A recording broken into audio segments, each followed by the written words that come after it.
Hello friends, आज हम P block का सेकंड फैमिली स्टार्ट करने जा रहे हैं। सेकंड फैमिली का नाम है कार्बन फैमिली, जिसको अपन ग्रुप 14 भी बोलते हैं, जो कि बोरोन के जस्ट बाद में आती है। ठीक है ना।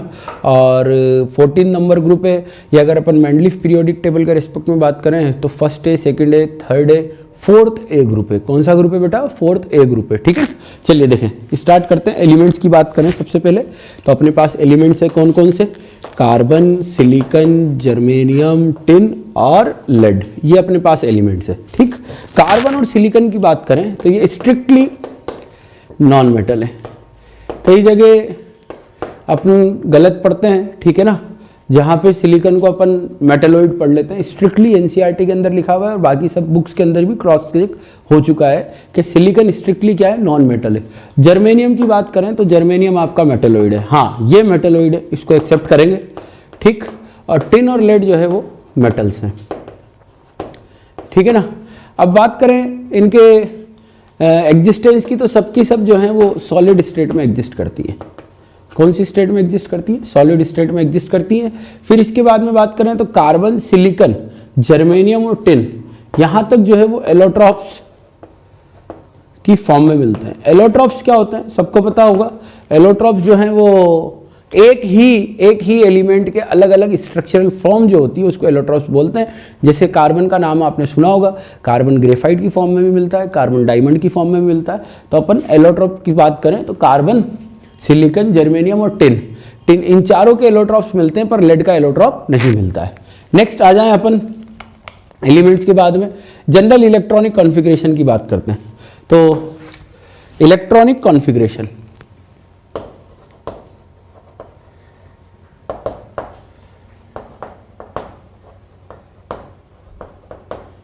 इलेक्ट्रॉनिक कॉन्फ़िगरेशन अपने पास में कौन सा है? एक तो कार्बन है एलिमेंट, सिलिकॉन है, जर्मेनियम है, टिन है और लेड है। तो जनरल इलेक्ट्रॉनिक कॉन्फ़िगरेशन तो NH2NP2 हो जाएगा। जनरल इलेक्ट्रॉनिक कॉन्फ़िगरेशन NH2NP2 हो जाएगा। ठीक, अब डिफरेंस क्या आता है? अपन ऊपर से नीचे जाते हैं तो डी ब्लॉक और एफ ब्लॉक भी तो फिल होता है ना बेटा।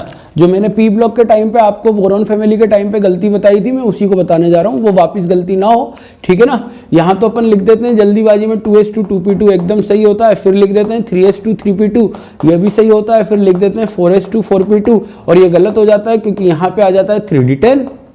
तो इस गलती का ध्यान रखें, ये गलती नहीं होनी चाहिए। ठीक है ना। नेक्स्ट उसके बाद में बात कर रहे हैं अपन, यहाँ पे आ जाएगा अपने पास 4d10, 5s2, 5p2 आ जाएगा, यहाँ पे 4f14 आ जाएगा, 4d10, 5d10 आ जाएगा। ठीक है, 6s2 आ जाएगा और 6p2 आ जाएगा।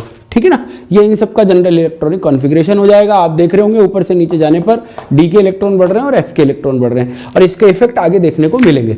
नेक्स्ट अपने पास में टॉपिक है आयनाइजेशन एनर्जी। देखें, आयनाइजेशन एनर्जी अपन डिस्कस करने जा रहे हैं।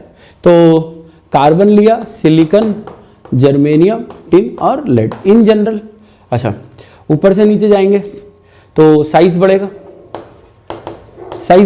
है ना। और साइज में डिफरेंस बहुत कम होगा, कार्बन से सिलिकॉन, सिलिकॉन से जर्मेनियम, जर्मेनियम से टिन, टिन से लेड। साइज ऊपर से नीचे जाने पर इन जनरल बढ़ता है। ठीक है, तो चल ठीक है, पहले अपन साइज का ऑर्डर लिख लेते हैं इसके अंदर। एटॉमिक रेडियस, देखिए पहले एटॉमिक रेडियस डिस्कस कर लेते हैं, फिर उससे रिलेटेड आयनाइजेशन एनर्जी डिस्कस करेंगे। एटॉमिक रेडियस देखें, कार्बन, सिलिकॉन, जर्मेनियम, टिन और लेड, ऊपर से नीचे जा रहे हैं। ऊपर से नीचे जाएंगे तो क्या होगा बेटा? साइज बढ़ेगा। साइज क्यों बढ़ रहा है? क्योंकि नंबर ऑफ शेल बढ़ रहा है। नंबर ऑफ शेल बढ़ता है तो साइज बढ़ता है। पर सर क्या क्या क्या डी इलेक्ट्रॉन, एफ इलेक्ट्रॉन का इफेक्ट नहीं आएगा? यहां पे इफेक्ट देखने को नहीं मिला। हाँ, इफेक्ट ये है कि कार्बन, जर्मेनियम और टिन, लेड के जो साइज डिफरेंस है वो बहुत ही कम होगा, बिल्कुल नेग्लिजिबल होगा, बहुत ही कम डिफरेंस होगा सिलिकॉन, जर्मेनियम, टिन और लेड के अंदर साइज का, क्योंकि यहाँ पे डी के इलेक्ट्रॉन है या एफ के इलेक्ट्रॉन है। ठीक है ना, वो इफेक्ट देखने को मिलेगा। पर एकदम इतना डिफरेंस वाला क्वेश्चन कोई पूछता नहीं है। फिर भी कभी पूछ ले तो सिलिकॉन, जर्मेनियम, टिन, लेड, इनके साइज के डिफरेंस क्या होंगे? बहुत ही कम होंगे। सबसे ज्यादा डिफरेंस क्या होगा? कार्बन और सिलिकॉन के बीच में होगा, क्योंकि यहाँ कोई डी और एफ के इलेक्ट्रॉन नहीं है। ठीक है, तो ऊपर से नीचे जाते हैं तो साइज बढ़ता है, खत्म बात। उसके बाद में नेक्स्ट आ जाते हैं अपन किस पे? आयनाइजेशन एनर्जी पे, आयनाइजेशन एनर्जी देखें यहां पे अपने पास एलिमेंट है कौन कौन से बेटा, कार्बन है, सिलिकॉन है, जर्मेनियम है, टिन है, लेड है। तो ऊपर से नीचे जा रहे हैं, ऊपर से नीचे जा रहे हैं तो साइज क्या होता जा रहा है बेटा, बढ़ता जा रहा है, साइज बढ़ता जा रहा है। पर इफेक्ट क्या देखने को मिलेगा, 4f इलेक्ट्रॉन की पुअर शील्डिंग देखने को मिलती है अपन को, और 4f इलेक्ट्रॉन की पुअर शील्डिंग की वजह से आयनाइजेशन एनर्जी क्या हो जाएगी, चेंज बता देगी ऑर्डर। टिन और लेड में किसकी ज्यादा हो जाएगी, लेड की हो जाएगी। तो सबसे कम, पहले तो सबसे ज्यादा कार्बन, फिर सिलिकॉन, फिर जर्मेनियम, फिर टिन, यहां तक कम होती जाएगी टिन और लेड पे, लेड की ज्यादा हो जाएगी। ऐसा क्यों हुआ, क्योंकि इलेक्ट्रॉन कौन से, 4f इलेक्ट्रॉन से। अब देखो यहाँ पे नेट ऑर्डर बनाएंगे तो कार्बन, सिलिकॉन, जर्मेनियम, लेड और कौन आ जाएगा यहाँ पे, टिन आ जाएगा। समझ में आ गई बात। अच्छा अब इसमें एक चीज देखो आप, सबसे बेहतरीन चीज देखने को मिलेगी कि इसको कैसे याद रखें। अपन ने उसके अंदर एक ऑर्डर पढ़ा था, ये बोरोन फैमिली के अंदर, बोरोन फैमिली की आयनाइजेशन एनर्जी, एटॉमिक नंबर। इसको कैसे याद रखेंगे, बहुत सिंपल सा, ये boron, aluminium, gallium, indium, thallium. एक बात बताओ, ये 3d इलेक्ट्रॉन्स की इफेक्ट है, ये 4f इलेक्ट्रॉन्स का इफेक्ट है।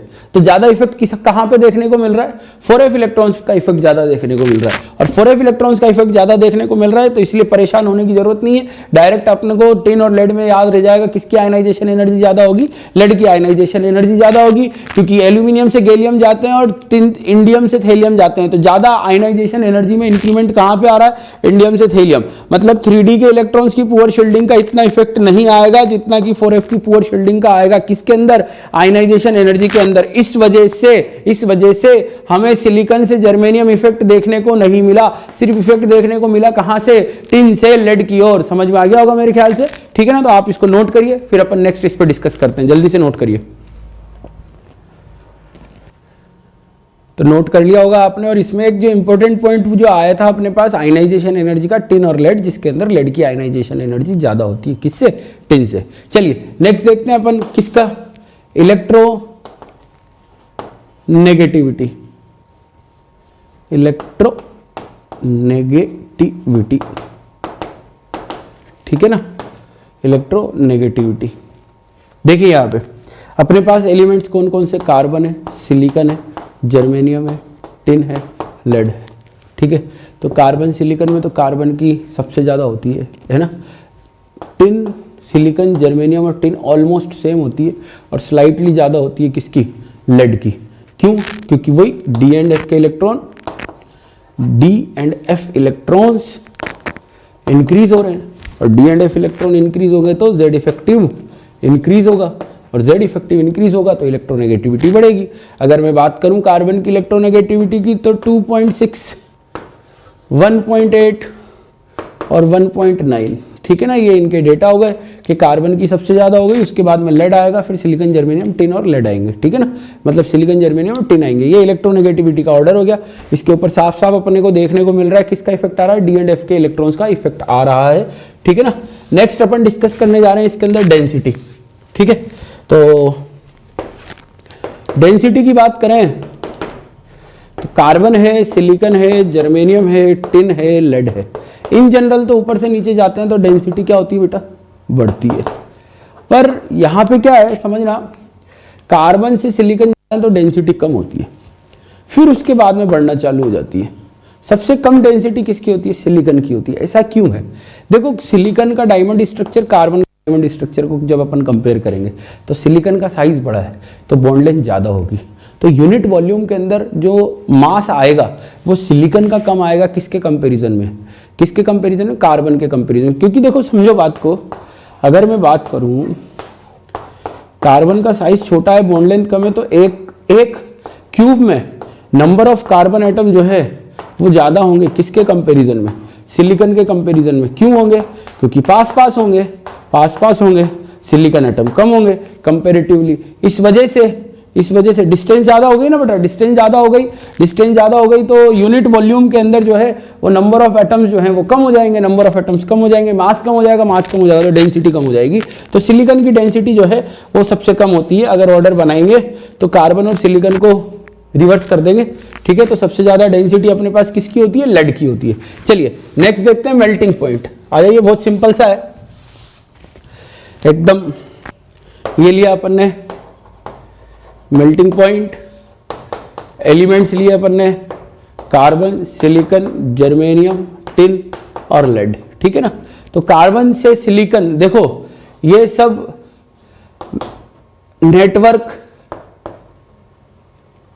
सॉलिड और ये मेटेलिक सॉलिड। कौन से सॉलिड, मेटेलिक सॉलिड। देखो नेटवर्क सॉलिड है तो कार्बन का साइज सबसे छोटा होगा, और कार्बन का साइज छोटा होगा तो उसकी बॉन्ड स्ट्रेंथ बहुत ज्यादा होगी, और बॉन्ड स्ट्रेंथ ज्यादा होगी तो उसका मेल्टिंग पॉइंट ऑब्वियस सी बात है ज्यादा हो जाएगा। इतनी बात समझ में आएगी। नेटवर्क सॉलिड मेटालिक सॉलिड में किसका ज्यादा होता है, नेटवर्क सॉलिड का, तो जर्मेनियम का ज्यादा हो गया। टिन और लेड में मेल्टिंग पॉइंट किसका ज्यादा होगा, लेड का। क्यों, क्योंकि इसका जेड इफेक्टिव बहुत ज्यादा है, तो मेटल मेटल बॉन्ड की जो स्ट्रेंथ होगी वो लेड की ज्यादा होगी, किसके कंपैरिजन में, टिन के कंपैरिजन में। इस वजह से मेटालिक सॉलिड की जब अपन बात करेंगे तो लेड का मेल्टिंग पॉइंट ज्यादा होगा, किससे, टिन से। इसका मतलब क्या हो गया, सबसे कम मेल्टिंग पॉइंट किसका हो गया, टिन का हो गया। तो अपन ने जो पॉइंट्स पढ़े उसमें देखो आयनाइजेशन एनर्जी में सबसे कम किसकी, टिन की।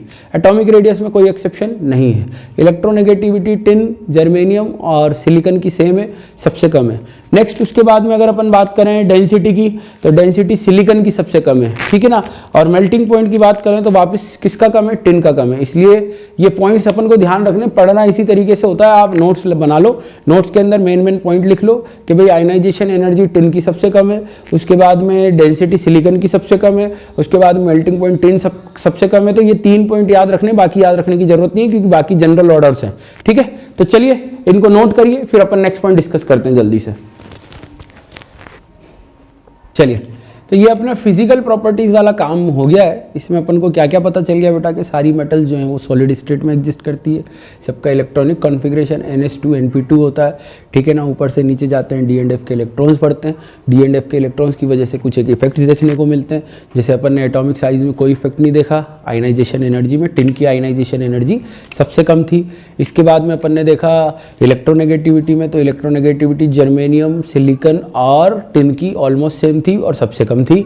इसके अलावा अपन ने देखा डेंसिटी में तो सिलिकॉन की सबसे कम थी। इसके अलावा अपन ने देखा कि जो मेल्टिंग पॉइंट है वो टिन का सबसे कम है। और अपन ने ये भी देखा कि कौन कौन नेटवर्क सॉलिड की फॉर्म में एग्जिस्ट कर रहे हैं और कौन कौन जो है वो किसकी फॉर्म में एग्जिस्ट करते हैं, मेटेलिक सॉलिड की फॉर्म में। चलिए नेक्स्ट देखते हैं अपन oxidation state.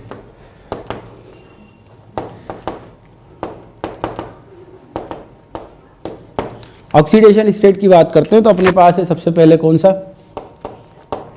Carbon, silicon, germanium, tin और लेड। इन पे कमेंट करना है अपन को, इनकी ऑक्सीडेशन स्टेट पे। इनका कॉन्फ़िगरेशन क्या था बेटा, NH2 NP2 था। तो P के इलेक्ट्रॉन जाते हैं, सिर्फ P के इलेक्ट्रॉन जाएंगे तो ऑक्सीडेशन स्टेट +2 हो जाएगी। दोनों जाते हैं तो ऑक्सीडेशन स्टेट +4 हो जाती है। अपन ने पढ़ा था इनर्ट पेयर इफेक्ट में ऊपर से नीचे जाते हैं। पहले बात तो जनरल ऑक्सीडेशन स्टेट क्या हो गई इनकी, +2 एंड +4 हो गई। ऊपर से नीचे जाएंगे, ऊपर से नीचे जाएंगे तो क्या होगा बेटा, D and F electrons increase होंगे, और D and F electrons increase होंगे तो Z इफेक्टिव बढ़ेगा। Z इफेक्टिव बढ़ेगा तो इलेक्ट्रॉन को निकालने के लिए रिक्वायर्ड एनर्जी बढ़ेगी। क्या बढ़ेगी, रिक्वायर्ड एनर्जी। और रिक्वायर्ड एनर्जी जितनी ज़्यादा होती है, रिक्वायर्ड एनर्जी जितनी ज़्यादा होती है, सिस्टम के फॉरवर्ड डायरेक्शन में जाने की टेंडेंसी उतनी कम हो जाती है। इसका मतलब क्या हो गया बेटा, हायर ऑक्सीडेशन स्टेट में जाने की टेंडेंसी कम होती चली जाएगी।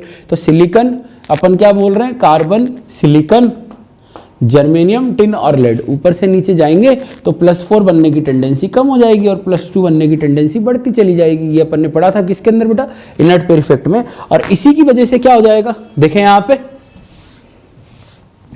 इसी की वजह से क्या होगा कि अपने जो कार्बन है, कार्बन तो बेटा +4 ही जनरली शो करता है स्टेबली। कार्बन की कौन सी होती है, +4।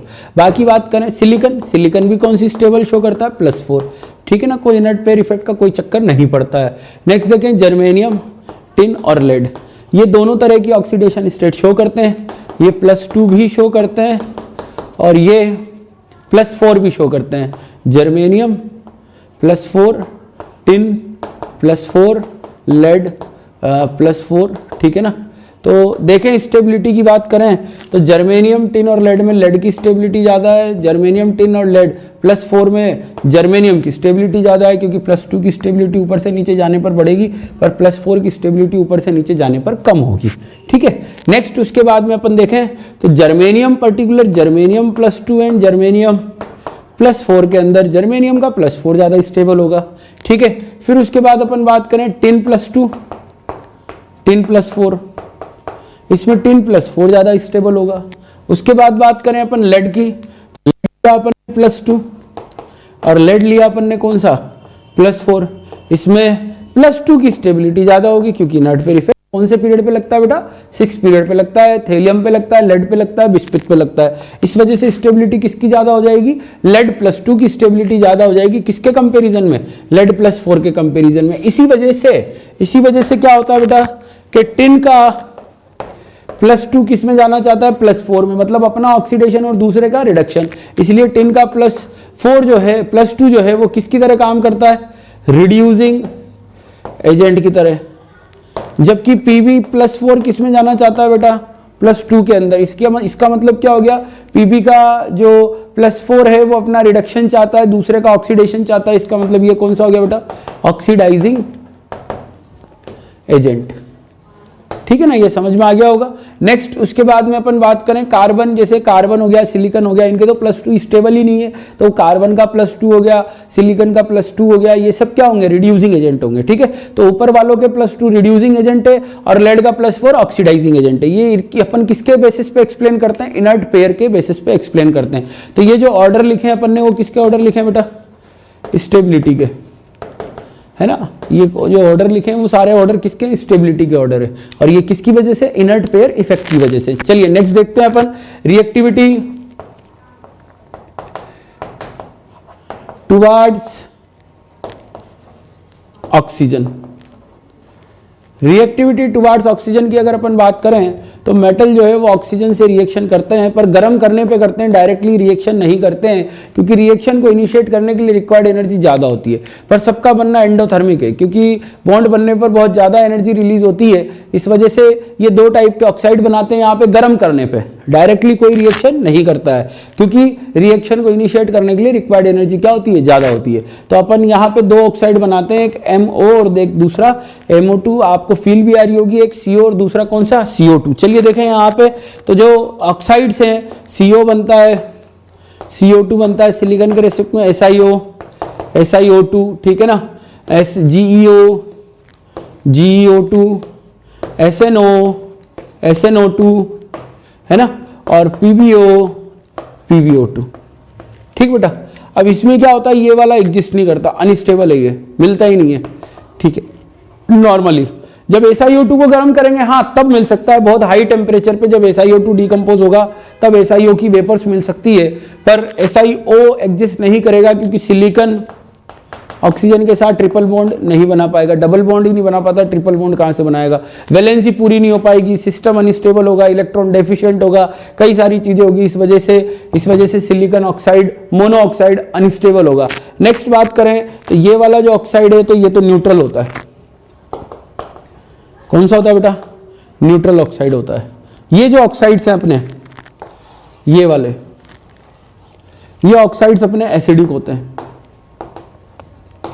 ठीक है, और ये याद आ रहा होगा कौन सा अपना, एम्फोटेरिक, जनाबे अली गाय सुना करे वो सभी आसमा के प्रभु।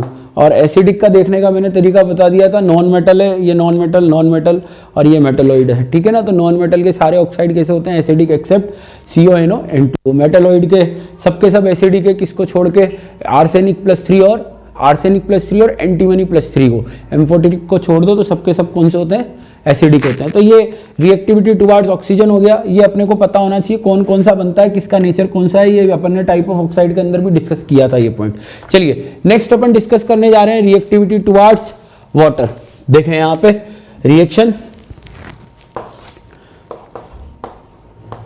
Reactivity towards water.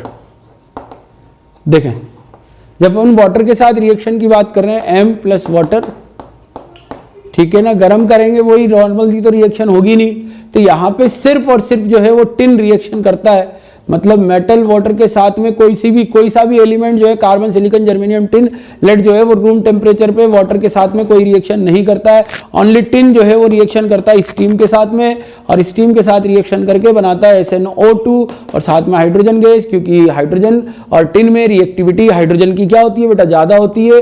क्यों ज्यादा होती है? रिएक्टिविटी सीरीज याद होगा आपको, लेकर भारत सरकार का नाम, मांगे अली मन से जान करीना फेंके सिड्डी कोई नीचे, सुनो पागल है, सुनो आ गया ना, सुनो पागल है, ठीक है। लेड जो है वो वाटर के साथ रूम टेम्परेचर पे ना हाई टेम्परेचर पे रिएक्शन करता है।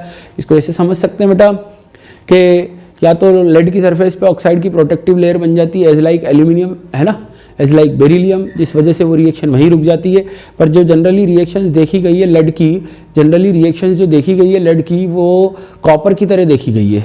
ऐसा क्यों होता है? रिएक्टिविटी सीरीज में माना लेड हाइड्रोजन से ऊपर है, जस्ट ऊपर, मतलब रिएक्शन को इनिशिएट करने के लिए रिक्वायर्ड एनर्जी क्या होती है, बहुत ही ज़्यादा होती है। इस वजह से उसकी माना थ्योरेटिकल रिएक्टिविटी जो है, थ्योरेटिकल रिएक्टिविटी हाइड्रोजन से ज़्यादा है, पर प्रैक्टिकल रिएक्टिविटी हाइड्रोजन से ज़्यादा नहीं है, क्योंकि रिएक्शन को इनिशिएट करने के लिए बहुत ज़्यादा टेम्परेचर चाहिए, वो पॉसिबल नहीं है। तो वो सारी की सारी रिएक्शन कॉपर के जैसी, कॉपर के जैसी, सिल्वर के जैसी, मरकरी के जैसी रिएक्शन शो करता है। लेस रिएक्टिव मेटल की तरह शो करता है, मोर रिएक्टिव मेटल की तरह रिएक्शन शो नहीं करता है, ठीक है ना। तो इसके दो रीज़न एनसीईआरटी में भी लिखे हुए हैं और अपन भी समझ सकते हैं कि या तो लेड की सरफेस पे ऑक्साइड की प्रोटेक्टिव लेयर बन गई, एक। दूसरा अपन बोल सकते हैं यहाँ पे कि लेड जो है वो माना रिएक्टिविटी सीरीज में हाइड्रोजन से ऊपर है, पर वो सारी रिएक्शन किसके जैसी शो करता है, किसके जैसी, कॉपर के जैसी शो करता है, क्योंकि इसके कई सारे एग्जाम्पल है जो टाइप्स ऑफ रिएक्शन में अपन ने डिस्कस किए थे और आगे भी अपन डिस्कस करेंगे, ठीक है। तो ये इसको कंप्लीट करिए, यहाँ पे हाइड्रोजन गैस निकलेगी, ये बात पक्की है टिन की स्टीम के साथ रिएक्शन करने पे, क्योंकि आप इस चीज को समझो ना बेटा, लेड हो गया, टिन हो गया और हाइड्रोजन हो गया, तो यहाँ रिएक्टिविटी में डिफरेंस बहुत ज़्यादा है और यहाँ रिएक्टिविटी में डिफरेंस बहुत कम है। इलेक्ट्रोड पोटेंशियल में डिफरेंस ज़्यादा है, तो ये रिएक्शन इजीली हो जाएगी हाई टेम्परेचर पे, पर ये वाली रिएक्शन इजीली नहीं हो पाएगी, ठीक है। तो इसको नोट करिए फटाफट से, फिर अपन इसमें नेक्स्ट पॉइंट डिस्कस करते हैं, जल्दी से नोट करो। तो नेक्स्ट डिस्कस करने जा रहे हैं अपन रिएक्टिविटी टुवर्ड्स हैलोजन, इसके अंदर अपन, ठीक है ना। देखें, ये अपन ने ऑक्सीडेशन स्टेट डिस्कस कर लिया, ऑक्सीजन के साथ रिएक्टिविटी, वाटर के साथ रिएक्टिविटी डिस्कस कर लिया। नेक्स्ट है रिएक्टिविटी टुवर्ड्स हैलोजन, ठीक है। रिएक्टिविटी टुवर्ड्स हैलोजन जब अपन डिस्कस करते हैं तो अपन देखें कि मेटल्स जो हैं वो जितने भी एलिमेंट्स हैं ई, वो हैलोजन के साथ रिएक्शन करके दो तरह के हैलाइड बनाते हैं, एक तो MX2 और दूसरे कौन से MX4 टाइप के हैलाइड्स बनाते हैं, ठीक है। अब ऊपर वालों के तो जो है वो +4 ज़्यादा स्टेबल होते हैं, नीचे वालों के +2 ज़्यादा स्टेबल होते हैं। जैसे लेड की बात करूं तो लेड जो है वो PbCl2 is more stable then PbCl4, ठीक है ना। GeCl2 is less stable then GeCl4, ठीक है ना। दो टाइप के हो गए अपने पास यहाँ पे, एक टेट्राहेलाइड हो गए, एक डाईहेलाइड हो गए। तो सिलिकॉन, कार्बन, सिलिकॉन, जर्मेनियम और टिन, इनके टेट्रा है ना, MX4 are more stable than MX2, stability की जब अपन बात करेंगे, ठीक है। जबकि लेड की बात करें, लेड तो MX4 is less stable than MX2। वही कौन सा रीजन हो गया बेटा, इनर्ट पेयर इफेक्ट हो गया। नेक्स्ट उसके बाद में अपन बात करें इसके अंदर तो +4 ऑक्सीडेशन स्टेट का मतलब बेटा पॉजिटिव चार्ज बहुत ज्यादा हो गया। +4 ऑक्सीडेशन स्टेट का मतलब पॉजिटिव चार्ज बहुत ज्यादा हो गया, इससे पोलराइजिंग पावर जो है वो बढ़ चुकी है। क्या कह रहा हूं मैं, +4 ऑक्सीडेशन स्टेट का मतलब हो गया कि पोलराइजिंग पावर बढ़ चुकी है। पोलराइजिंग पावर बढ़ी है, इसका मतलब क्या हो गया, Z इफेक्टिव बहुत ज्यादा है ना, इसलिए बढ़ी है। तो कोवेलेंट कैरेक्टर क्या हो जाएंगे, बहुत ज्यादा हो जाएंगे। तो अगर आपको पूछा जाए कि भाई कौन से जो हैलाइड है, मतलब ओवरऑल बोला जाए कि टेट्राहेलाइड में दो ही आयनिक है, तो आप कौन से बोलोगे वहां पे। टेट्राहेलाइड में अगर दो ही आयनिक है तो वो है अपने पास PbF4 और SnF4। क्यों, क्योंकि फ्लोराइड की पोलराइजिंग पावर कम होती है, पोलराइजिंग पावर कम है तो कोवेलेंट कैरेक्टर क्या होंगे, कम होंगे। पोलराइजेबिलिटी कम, कोवेलेंट कैरेक्टर कम, तो आयनिक कैरेक्टर ज्यादा। तो only PbF4 and SnF4 are ionic among among among tetra halide, tetra halide. ठीक है, नेक्स्ट उसके बाद बात करें, ये पॉइंट याद रखने का है, इसमें क्वेश्चन बहुत बढ़िया बनता है, पूछा नहीं है, पूछ लेंगे कभी भी। ठीक है ना, कि सिर्फ कौन से। नेक्स्ट बात करें tetra halide, tetra halide are sp3 hybridize, सबके सब टेट्राहेलाइड जो हैं वो sp3 हाइब्रिडाइज होंगे। क्यों होंगे? क्योंकि आउटर मोस्ट शेल में 4 इलेक्ट्रॉन है और 4 बॉन्ड बना लेंगे, 4 बॉन्ड बना लेंगे तो हाइब्रिडाइजेशन क्या हो जाएगा बेटा? sp3 हो जाएगा। ठीक है ना, तो ये भी पॉइंट एनसीईआरटी का जो अपन ने डिस्कस कर लिया। नेक्स्ट उसके बाद में क्या लिखा हुआ है उसके अंदर? उसमें लिखा हुआ है except CCl4 other tetra chlorides hydrolyse at room temperature, मतलब CCl4 वाटर से रिएक्शन नहीं करता, पर SiCl4 वाटर से रिएक्शन कर लेता है। क्यों कर लेता है? क्योंकि कार्बन के पास कोई वैकेंट ऑर्बिटल नहीं है, जबकि सिलिकॉन के पास वैकेंट ऑर्बिटल है, जो कि अपन ने हाइड्रोलिसिस के अंदर पढ़ा था। वैकेंट डी ऑर्बिटल होने की वजह से इन सब का हाइड्रोलिसिस हो जाता है, बाकी CCl4 का रूम टेम्परेचर पे कोई हाइड्रोलिसिस नहीं होता है। इसी के साथ में अपनी केमिकल प्रॉपर्टीज कंप्लीट होती है। चलिए नोट करिए फटाफट से। नेक्स्ट अपन फिर इसके बाद में नेक्स्ट पॉइंट डिस्कस करते हैं, जल्दी से लिखिए, कंप्लीट करिए। तो रिएक्टिविटी टुवर्ड्स हेलोजन अपना कंप्लीट हो गया है और नेक्स्ट अपन डिस्कस करने जा रहे हैं इसके अंदर एनोमलस बिहेवियर ऑफ कार्बन। ये क्या है कि मैंने पहले भी बोला है, हर टिपिकल एलिमेंट्स जो है ना अपने, टिपिकल एलिमेंट्स किसको बोलते हैं? थर्ड पीरियड वालों को बोलते हैं। सेकेंड पीरियड वालों को टिपिकल एलिमेंट्स नहीं बोलते हैं। क्यों नहीं बोलते हैं? क्यों नहीं बोलते हैं बेटा? क्योंकि टिपिकल एलिमेंट्स क्यों नहीं बोलते हैं? क्यों नहीं बोलते हैं? फटाफट सोचो।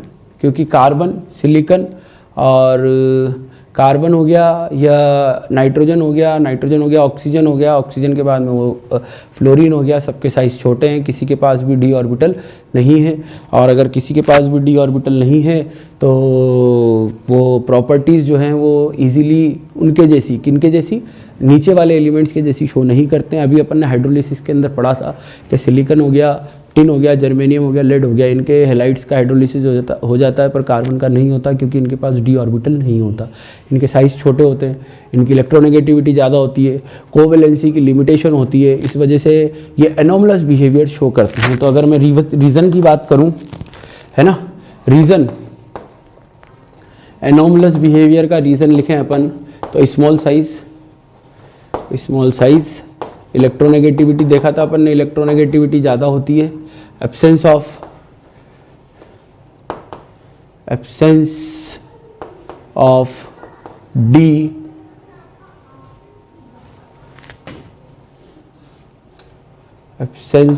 डी ऑर्बिटल्स, ठीक है ना, और मैक्सिमम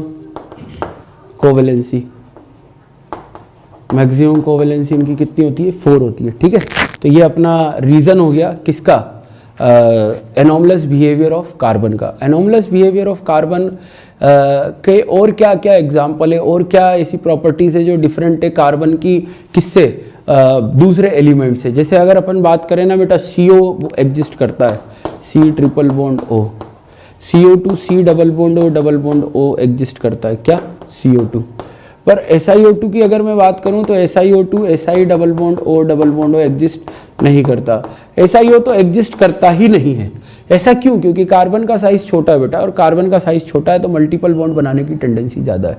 सिलिकॉन नाइट्रोजन के साथ मल्टीपल बॉन्ड नहीं बना सकता, पर कार्बन बना लेता है क्योंकि कार्बन का साइज छोटा है। तो एक पॉइंट हो गया मल्टीपल बॉन्ड बनाने की टेंडेंसी, ठीक है ना। नेक्स्ट अगर अपन बात करें इसी के अंदर, नेक्स्ट एक और अपन बात करें तो एक और प्रॉपर्टी आती है इसकी एनोमलस बिहेवियर में, कैटेनेशन टेंडेंसी।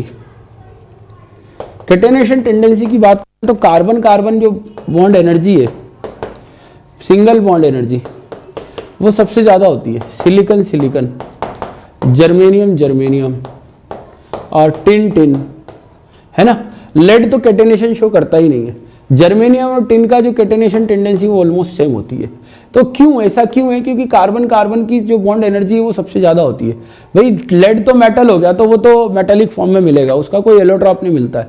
और टिन जो है वो अल्फा और बीटा 2 फॉर्म में मिलता है। तो हम यहाँ पे उसकी कोवेलेंट फॉर्म की बात कर रहे हैं, अलग अलग फॉर्म की बात कर रहे हैं। इस वजह से यहाँ पे अपन कैटेनेशन डिस्कस कर सकते हैं। मेटल होते हुए भी कैटेनेशन डिस्कस कर सकते हैं। क्यों कर सकते हैं? क्योंकि इसकी 2 फॉर्म होती है, एक एमॉर्फस फॉर्म होती है, एक मेटेलिक फॉर्म होती है। एमॉर्फस फॉर्म में कोवेलेंट नेचर होता है, इस वजह से वहां पे अपन इसकी कैटेनेशन की बात कर रहे हैं, ठीक है ना। तो carbon carbon, silicon silicon, germanium germanium, tin tin, bond energy की बात करें तो कार्बन कार्बन बॉन्ड एनर्जी सबसे ज्यादा होती है। और सबसे ज्यादा बॉन्ड एनर्जी होने की वजह से इसकी कैटेनेशन की टेंडेंसी होती है, लॉन्ग चेन कंपाउंड बनाने की टेंडेंसी होती है, ठीक है ना। तो इस वजह से एनॉमलस बिहेवियर और उसकी प्रॉपर्टीज में जब अपन बात करते हैं तो कार्बन की एक तो मल्टीपल बॉन्ड बनाने की भी टेंडेंसी है और लॉन्ग चेन कंपाउंड बनाने की भी टेंडेंसी है। ये उसका इफेक्ट है किसका? बॉन्ड एनर्जी ज्यादा होने का, साइज छोटा होने का, इलेक्ट्रोनेगेटिविटी ज्यादा होने का। ये सब इफेक्ट आते हैं किसके अंदर? एनॉमलस बिहेवियर ऑफ कार्बन के अंदर। चलिए इनको नोट करिए, रीजन को लिखिए। कैटेनेशन टेंडेंसी एक इंपॉर्टेंट ऑर्डर है, इसको लिखिए आप फटाफट से कंप्लीट करिए।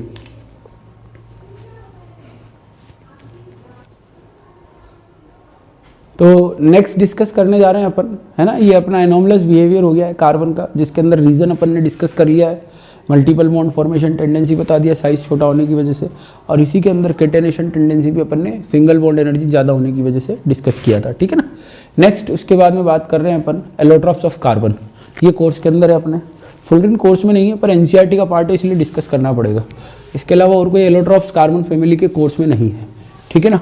फिर भी एक दो एलोट्रॉप्स जो हैं टिन का है जैसे, तो उसको डिस्कस करेंगे। डायमंड की सबसे पहले अपन बात करते हैं। पहले एक एक के ऊपर कमेंट कर लेते हैं, फिर स्ट्रक्चर उनके डिफरेंस लिखेंगे, डिफरेंस लिख के अपन उनको डिस्कस करेंगे, ठीक है ना। चलिए नेक्स्ट देखें। सबसे पहले डायमंड की बात करते हैं। डायमंड जो है वो कार्बन, एक कार्बन sp3 हाइब्रिडाइज होता है, ठीक है।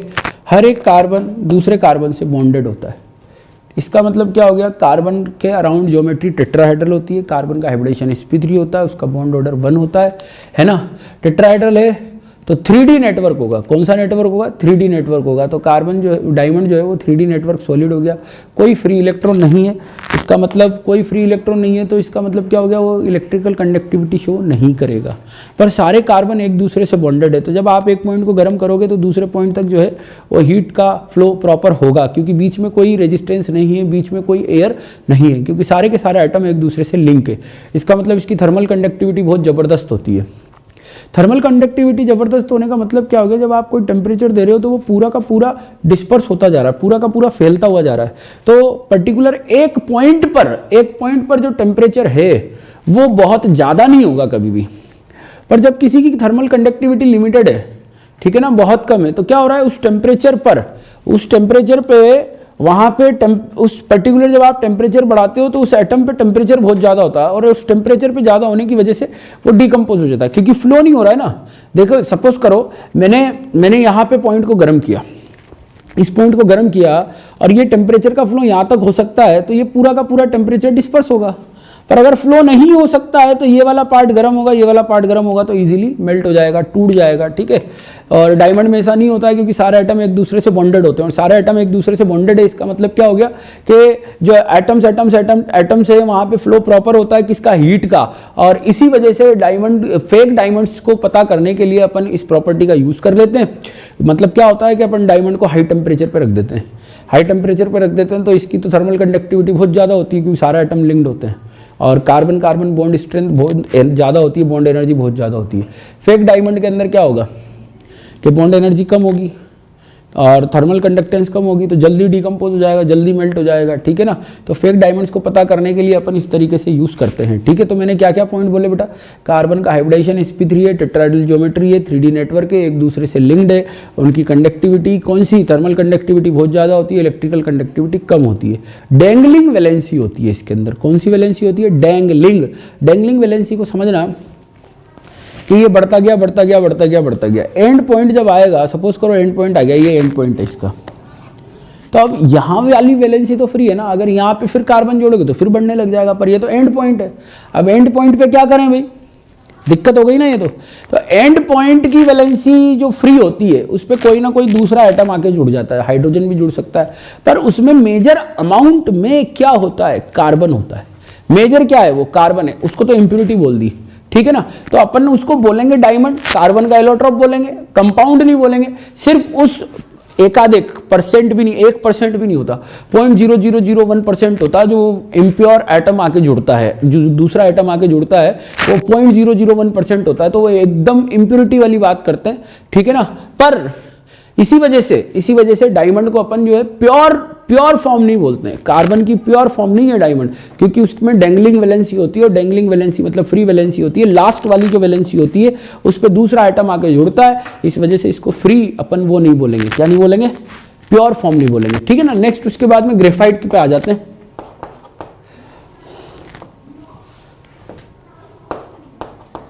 ग्रेफाइट, देखिए ग्रेफाइट की बात करें तो ग्रेफाइट का इस तरीके का स्ट्रक्चर होता है,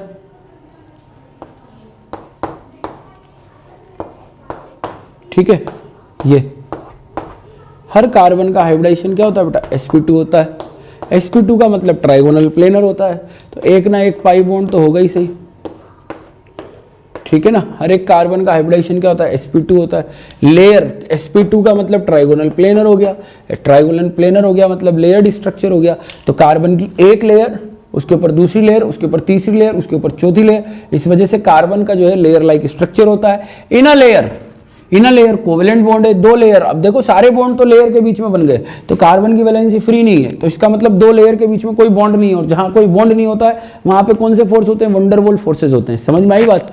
वही बात करें अगर ये लेयर स्ट्रक्चर है तो नेट पॉलीमेरिक फॉर्म हो गई, लेयर पॉलीमेरिक फॉर्म हो गई, तो लास्ट वाले कार्बन की वैलेंसी फ्री होगी, और फ्री वैलेंसी होने की वजह से ये भी प्योर फॉर्म नहीं है, ये भी प्योर फॉर्म नहीं है। किसकी प्योर फॉर्म नहीं है, कार्बन की प्योर फॉर्म नहीं है, ठीक है ना। नेक्स्ट उसके बाद में बात करें, कार्बन का हाइब्रिडाइजेशन sp2 हो गया। बॉन्ड ऑर्डर की बात करें तो बॉन्ड ऑर्डर 1 2 3 4 4 बॉन्ड बन रहे हैं, मतलब ऐसे समझो इस कार्बन के अराउंड 3 तो सिग्मा है और 1 पाई है, 1 पाई इधर भी है, इधर भी है, इधर भी है। इसका मतलब क्या हो गया, बॉन्ड ऑर्डर 4/3 हो गया। ढंग से सुनना, 1 पाई बॉन्ड 3 जगह तो 1/3, और एक एक सब जगह तो 1 + 1/3 का मतलब क्या हो गया, 4/3 हो गया। तो कार्बन कार्बन बॉन्ड ऑर्डर यहाँ पे कितना होता है, 4/3 होता है। बेंजीन के अंदर 3/2 होता है क्योंकि लॉक्ड होती है वो, है ना। यहाँ पे ये तीनों जगह कार्बन पे जा रहा है।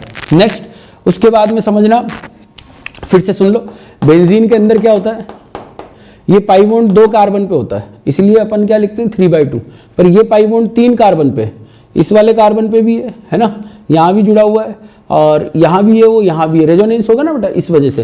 तो कितना हो जाएगा, 4/3 इसका बॉन्ड ऑर्डर हो जाएगा, लेयर लाइक स्ट्रक्चर होगा, है ना। 2 लेयर के बीच में एयर होगी, वंडरवॉल फोर्सेज होंगे। तो जब आप गर्म करोगे तो सिर्फ जो हीट है वो लेयर के अंदर ही जा पाएगी, क्योंकि एयर आ जाएगी बीच में, तो वो रेजिस्टेंस का काम करेगी, ठीक है ना। इस वजह से थर्मल कंडक्टिविटी जो है, थर्मल कंडक्टिविटी ग्रेफाइट की कम होती है, किससे, डायमंड से कम होती है। ये भी समझ में आ गया होगा। इलेक्ट्रिकल कंडक्टिविटी डायमंड की ज़्यादा, ग्रेफाइट की ज़्यादा होती है। क्यों, क्योंकि ये डीलोकलाइज्ड पाई इलेक्ट्रॉन होते हैं। तो जब आप एक लेयर में यहाँ पे करंट लगाते हो तो इलेक्ट्रॉन का फ्लो होता जाता और एंड तक पहुंच जाता है। एंड तक पहुंचने की वजह से, है ना, ये इलेक्ट्रिकल कंडक्टिविटी शो करता है। मैंने आपको क्या क्या बता दिया, हाइब्रिडाइजेशन बता दिया, लेयर लाइक स्ट्रक्चर बता दिया, बॉन्ड ऑर्डर बता दिया, इलेक्ट्रिकल कंडक्टिविटी पे कमेंट कर लिया अपन ने, और थर्मल कंडक्टिविटी पे कमेंट कर लिया, ठीक है ना। तो स्ट्रक्चर बनाइए, फिर मैं इसके डिफरेंस लिखवाता हूँ। जल्दी से स्ट्रक्चर बनाइए फटाफट से। चलिए, तो अपन इनके स्ट्रक्चर आपने बना लिए होंगे, और डिस्कस करने जा रहे हैं इनके प्रॉपर्टीज को, डिफरेंसेस को। एक तरफ तो मैं लिख रहा हूं बेटा डायमंड,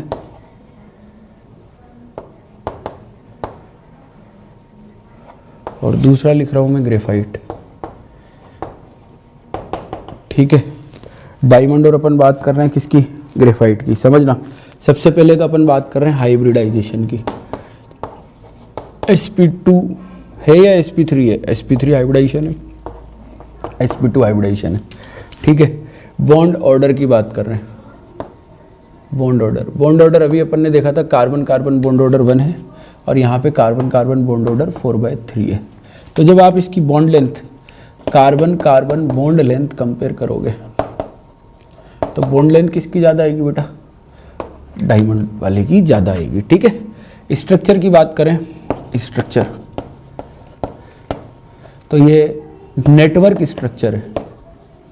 कौन सा है? 3D network. ये लेयर पॉलीमर है ना। और इसमें क्या, इनर लेयर कोवेलेंट है। ठीक है। Between the layer van der Waals forces है। ठीक है ना। ये अपने पास इसके अंदर बॉन्डिंग की बात हो गई। नेक्स्ट अपन बात कर रहे हैं इसके अंदर इलेक्ट्रिकल कंडक्टेंस। इलेक्ट्रिकल कंडक्टेंस जो है वो डायमंड और ग्रेफाइट में किसकी ज़्यादा होती है? ग्रेफाइट की ज़्यादा होती है। अभी बताया था डीलोकलाइज्ड पाई इलेक्ट्रॉन होते हैं। ठीक है। फिर थर्मल कंडक्टिविटी। थर्मल कंडक्टिविटी किसकी ज़्यादा होगी बेटा? ग्रेफाइट की या डायमंड की? डायमंड की ज़्यादा होगी। बताया था ना, लेयर लाइक स्ट्रक्चर है तो लेयर के बीच में क्या आ जाती है? एयर आ जाती है। एयर आने की वजह से प्रॉपर हीट का फ्लो नहीं हो पाता है। इस वजह से डायमंड की थर्मल कंडक्टिविटी ज़्यादा होती है और इसी वजह से फेक डायमंड्स को पता करने के लिए अपन इसका यूज़ करते हैं। नेक्स्ट आ जाइए, और अपन डिस्कस कर लेते हैं डायमंड और ग्रेफाइट। चलिए देखें, अपन बात कर रहे हैं मेल्टिंग पॉइंट की। मेल्टिंग पॉइंट जो है वो डायमंड का ज़्यादा होता है। क्यों ज़्यादा होगा बेटा डायमंड का? डायमंड का मेल्टिंग पॉइंट क्यों ज़्यादा होगा? क्योंकि नेटवर्क स्ट्रक्चर है। कौन सा स्ट्रक्चर है? नेटवर्क स्ट्रक्चर है। इस वजह से डायमंड का मेल्टिंग पॉइंट ज़्यादा होगा। नेक्स्ट अपन डिस्कस कर रहे हैं इसके अंदर थर्मोडायनेमिक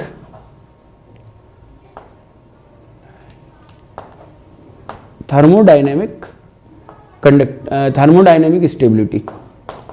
थर्मोडायनेमिक स्टेबिलिटी जो है वो ग्रेफाइट की ज़्यादा होती है। ऐसा क्यों बेटा? ग्रेफाइट को जब अपन हाई टेम्परेचर हाई प्रेशर पर रखते हैं तब जाके डायमंड का फॉर्मेशन होता है।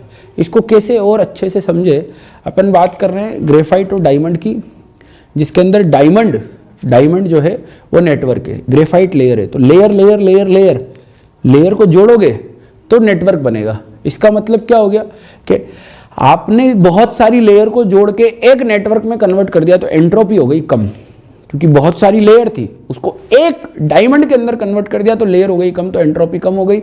एंट्रोपी कम हो गई तो एंट्रोपी पॉजिटिव हो गया तो डेल्टा जी पॉजिटिव हो गया। फिर जब ग्रेफाइट डायमंड को हाई टेम्परेचर हाई प्रेशर पे रखते हैं, जब हाई टेम्परेचर हाई प्रेशर पे रखते हैं तो कई दिनों बाद में थोड़ा सा ग्रेफाइट कन्वर्ट होता है किसके अंदर?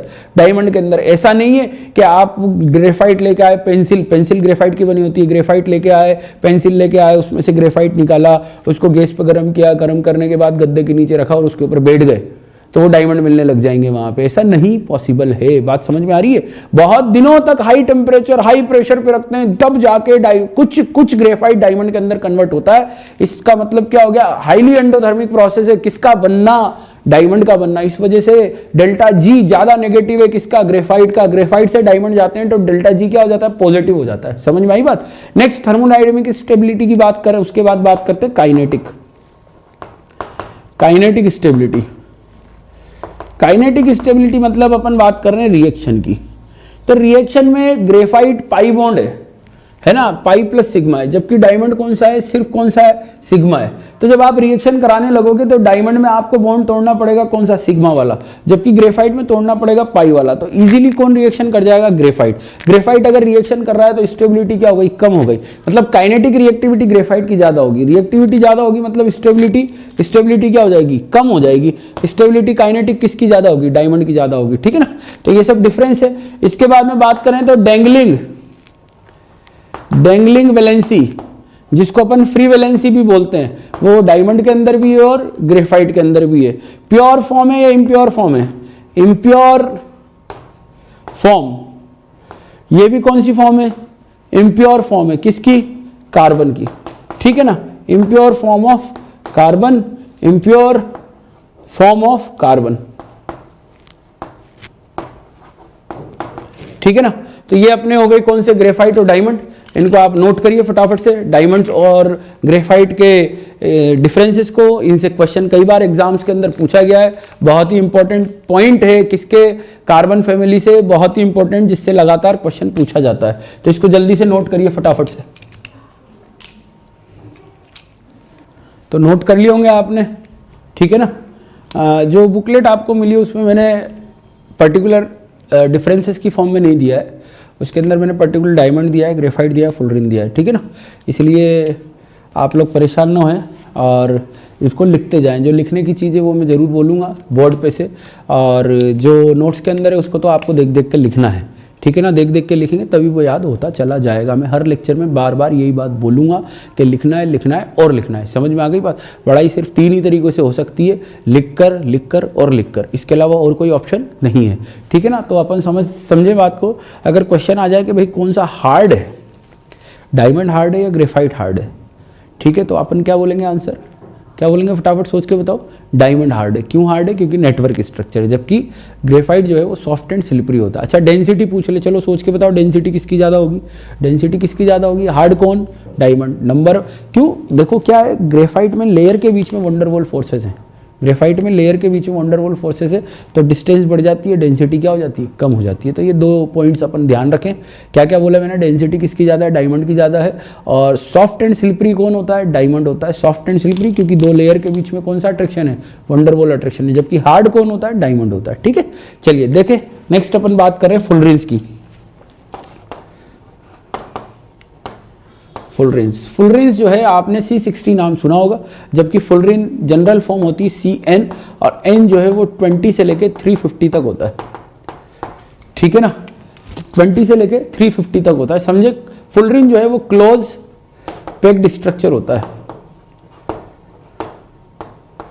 और क्लोज पैक्ड स्ट्रक्चर होने की वजह से प्योरेस्ट फॉर्म होती है किसकी, कार्बन की, क्योंकि सिर्फ कौन से बॉन्ड होते हैं, कार्बन फॉर्म होते हैं। बॉल लाइक स्ट्रक्चर होता है, ठीक है ना, 3D बॉल लाइक स्ट्रक्चर होता है। और डैंगलिंग वैलेंसी, कोई फ्री वैलेंसी नहीं होती है, डैंगलिंग वैलेंसी जो है एब्सेंट होती है, डैंगलिंग वैलेंसी एब्सेंट होती है। नेक्स्ट अगर अपन बात करें डैंगलिंग वैलेंसी के अलावा और बात करें अगर, तो इसके अंदर जो है वो 12 5 मेंबर्ड कार्बन रिंग्स होती हैं, 12 5 मेंबर्ड कार्बन रिंग्स होती हैं, है ना। 12 5 मेंबर्ड कार्बन रिंग्स होती हैं हर एक के अंदर, 20 से लेके 350 तक। नेक्स्ट उसके बाद बात करें तो n/2 - 10, n जहां पे 22 350, ठीक है ना, CN लिखेंगे इसको अपन। n - 10 6 मेंबर्ड कार्बन रिंग्स होती हैं। ये एक जनरल बात हो गई। अब अपन नेक्स्ट आ जाते हैं किस पे, C60 पे, जो कि अपने अंदर दे रखा है, कोर्स के अंदर दे रखा है, ठीक है ना बेटा। C60 की बात करें तो C60 के अंदर अपने पास कितने 12 तो 5 मेंबर्ड हो गई,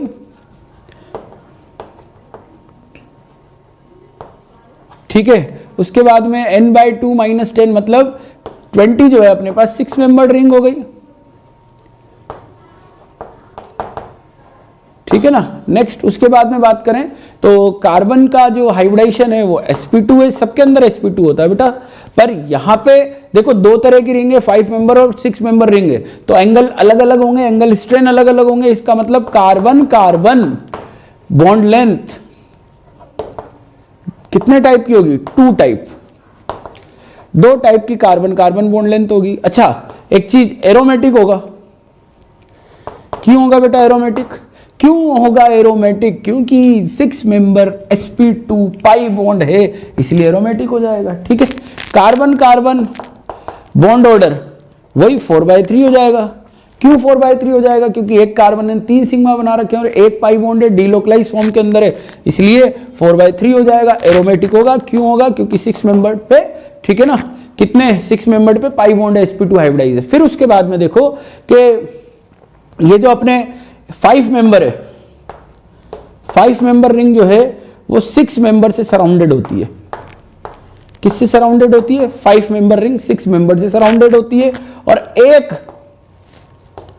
6 मेंबर रिंग जो है वो 5 6 5 6 5 6 इस तरीके से सराउंडेड होती है, और ओवरऑल जो स्ट्रक्चर बनता है वो बकीबॉल स्ट्रक्चर बन जाता है। बकीबॉल स्ट्रक्चर बॉल वाला स्ट्रक्चर बनता है, ठीक है ना। तो ये अपने कार्बन के एलोट्रॉप्स कंप्लीट होते हैं, इनको नोट करिए, एनसीईआरटी से एक एक पॉइंट को पढ़िए, डिस्कस करिए, बाकी फिर अपन नेक्स्ट लेक्चर में मिलते हैं, ठीक है ना। जल्दी से इनको लिखिए। चलिए बाय, मिलते हैं नेक्स्ट लेक्चर में।